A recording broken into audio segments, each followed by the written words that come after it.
ఆయన దగ్గర లేవా, డబ్బులు అయిపోయినాయా? మా నాన్న అడిగాం, డబ్బులు లేవమ్మా అంటారు అమ్మ నాన్న అడిగితే.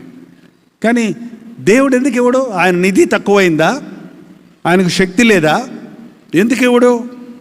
అవి మనకు అవసరం లేదు కాబట్టి ఇవ్వడు. ఏంటండి, చిన్నపిల్లలు బొమ్మలు అడిగితే ఇస్తారు. ఆ చిన్నపిల్లడు వాళ్ళ నాయన గడ్డ గీసుకుంటుంటే నాన్న రేజర్ ఇవా అని ఏడిచాడు అనుకోండి, కాలు కిందకేసి కొట్టి కొట్టి కొట్టి ఏడిచాడు అనుకోండి, ఫోన్లే నా కుమారుడు ఎంత ఏడుస్తున్నాడు పాపం నా బిడ్డకి ఇవ్వాలని ఇచ్చాడు అనుకోండి, ఏం చేసుకుంటాడు? దాంతో ఒళ్ళంతా ఘాట్లు పెట్టుకుంటాడు. కాబట్టి నాన్న ఏం చేస్తాడు? దాన్ని ఇవ్వడు. కొన్ని మనకు అవసరం లేని మనం అడుగుతాం. మనకి ఎప్పుడు ఏది అవసరమో అది అప్పుడు ఇస్తాడు. అదే కుమారుడు పెద్దోడు అయ్యాక 18 ఏళ్ళు అయ్యాక కాలేజీకి పోతున్నాను రేజర్ కొనిపెట్టమంటే కొనిపెట్టడా? అప్పుడు ఇస్తాడు. అప్పుడు అవసరం వాడికి. ఇప్పుడు అవసరం గడ్డమే రాకముందు నీకు రేజర్ ఎందుకుగా? ఏంటండి, దేవుడు అలాగే కొన్ని మనకి అడిగిన వెంటనే ఇవ్వడు. ఎందుకంటే అవి మనకి అప్పుడు అవసరమో లేదు కాబట్టి. కొన్నిసార్లు మనం అనుకుంటాం దేవుడు మన ప్రార్థన వినలేదు, మనకు జవాబు ఇవ్వలేదు అనుకుంటాం. కానీ నువ్వు విసిగిస్తూ ఉంటే దేవుణ్ణి, నాకు ఇయ్యి నాకు ఇయ్యి నాకు ఇయ్యి నాకు ఇయ్యి అని మాటికి ఏడుస్తున్నావు అనుకో, ఈ ఐస్ క్రీమ్ బండోళ్ళు రోడ్డు మీద వెళ్ళేటప్పుడు పిల్లలు ఇంటి దగ్గర గంట బాగా కొడతా అక్కడే నిలబడిపోతారు వాళ్ళు. ఆ గంట శబ్దం వినంగానే పిల్లలు మమ్మీ దగ్గరికి వెళ్ళిపోతారు, లేదా డాడీ దగ్గరికి ఐస్ క్రీమ్ మమ్మీ వద్దురా, ముక్కలు మరి గారిపోతుందిరా, జలుబు చేసిందిరా, వద్దురా అంటే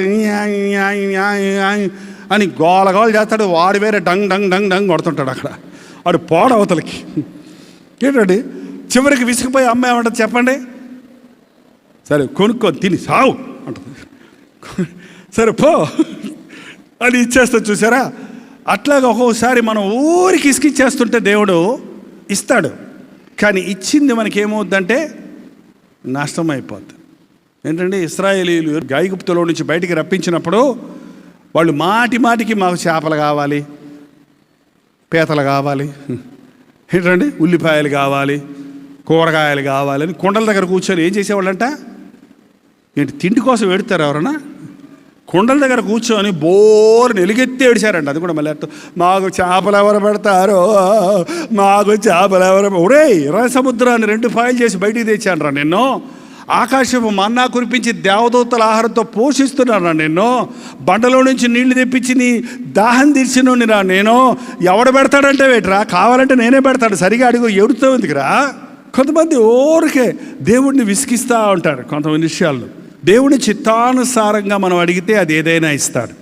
దేవుని చిత్తానికి వ్యతిరేకమైన వాటిని మనకి ఇవ్వడు, ఎందుకంటే మనకి కీడు కలుగు చేస్తాయి. కానీ మనం దానిని విసిగిస్తూ ఉంటే, దాన్ని అడుగుతూనే ఉంటే ఇచ్చేస్తాడు. నేను తాగుతా తాగు. చివరిలో అదే అంటున్నాడు, అపవిత్రుడు గుండిపో, అన్యాయస్తాడా, సరే అన్యాయం చేసుకో, నీ ఇష్టం ఇచ్చినట్టు. ఆ మాంసం ఎవరు పెడతారు అని ఏడిచారు ఇశ్రాయేలీలో. ఒకసారి మాంసం ఎవరు పెడతారు మాకు అని ఏడిస్తే పూరేళ్ళను పంపించాడంట. ఆ పూరేళ్ళను మాంసం పేల్చుకొని తిని ఏమైందండి, ముక్కుల్లో నుంచి నాసికారంధ్రం బేవ్ అంటే మాంసం వాసన అంట. ఏమైపోయింది? అది ఇప్పుడు వెగటైపోయింది. తమ ఆలోచనలు తమకు వెక్కసమ వరకు దేవుడు విడిచిపెట్టేశాడంట. మనలో కొంతమంది దేవుణ్ణి విసికించి ఉన్న వలన దేవుడి అంచెదినాల్లో ఇంకా వదిలేస్తాడట. ఈ అంచెదినాల్లో దేవుడు అనేకులను వదిలేస్తున్నాడు. చాలామంది పాస్టర్లు, బోధకులు కూడా ఈ రోజున భ్రష్టులైపోయారు అనుకుంటున్నాను నేను. ఎందుకంటే వాళ్ళు చెప్పే ప్రసంగానికి వాక్యానికి సంబంధం లేదు. వాళ్ళు చేసే పరిచర్యకి వాక్యానుసారమైన పరిచర్యకు సంబంధం లేదు. ఆ పరిచర్య సారం ఏంటి అంటే అది పేరు ప్రఖ్యాతులు సంపాదించుకోవడం, డబ్బు సంపాదించుకోవడం, మనుషుల్ని ఆకర్షించడం, మనుషుల ముందు గొప్పవాడిగా ఎంచుకోవటమే. కానీ యేసు ప్రభువుని ఎత్తి చూపించే సేవలు చాలా తక్కువ ఉన్నాయండి. యేసు నామములో ఉన్న బోధను ఉన్నది ఉన్నట్టు బోధించే బోధకులు చాలా తక్కువగా ఉన్నారు. అందుకని మనం జాగ్రత్తగా ఉండాలి. నీ కొరకు ఎవరు చనిపోలేదు ఈ లోకంలో, నీ కొరకు ఏ పాస్టరు సిలువలో రక్తం చిందించలేదు, నిన్ను ఎవరూ రక్షించలేరు, యేసు ప్రభు తప్ప. దేవుని సేవకుల్ని గౌరవించండి, వాళ్ళు దేవుని చేత అభిషేకించబడిన వారు, గౌరవించండి. కానీ దేవుని సేవకుల్ని పూజించొద్దు. పూజించడం వేరు, గౌరవించటం వేరు. పూజించొద్దు. ఏ మనుషుడు పూజకు అర్హుడు కాదు. పౌలు శీలలు ఆ పుట్టుకుంటి వాడి కాళ్ళు ఇవ్వగానే అక్కడ దేవతలు దిగొచ్చేసారని దండలు తీసుకొచ్చి వాళ్ళని ఊరేగిస్తుంటే ఎడ్ల బండ్ల మీద ఏమన్నారు వాళ్ళు? అయ్యా అయ్యా అయ్యా ఎందుకు ఇవన్నీ చేస్తున్నారు? మేము మీలాంటి మనుషులమే. ఆకాశాన్ని భూమిని సృష్టించిన సృష్టికర్త వల్ల ఇది సాధ్యం, కానీ మా వల్ల కాదు. మీ కొరకు సులువులో బలైన యేసునామంలో జరిగింది, కానీ మా నామంలో కాదు. ఈ అంచె దినాలలో భ్రష్ట ఆత్మ తిరుగుతూ ఉంది.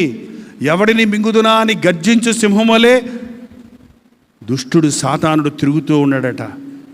మింగతాడంటాడు, నమలడంట. పట్టుకుందునా అంటే పట్టుకుంటే కలిసి గింజుకొని బయటపడవచ్చు. వాడు మింగటమంటే టొపక్కున లోపలికి వెళ్ళిపోతాం అన్నమాట. తెలియకుండానే సాతాను కార్యాలకు లొంగిపోతున్నాం. కొంతమందికి తెలియదు వారు సాతాను మింగేశాడని. చాలామంది మంచిగా ప్రారంభిస్తారు భక్తిలో, విశ్వాసంలో. వాళ్ళకు తెలియకుండానే సైడ్ ట్రాక్ అయిపోతున్నారు, తప్పుడు దారి పట్టేస్తున్నారు. సాతాను దారి కూడా ఇంచుమించు దేవుని దారి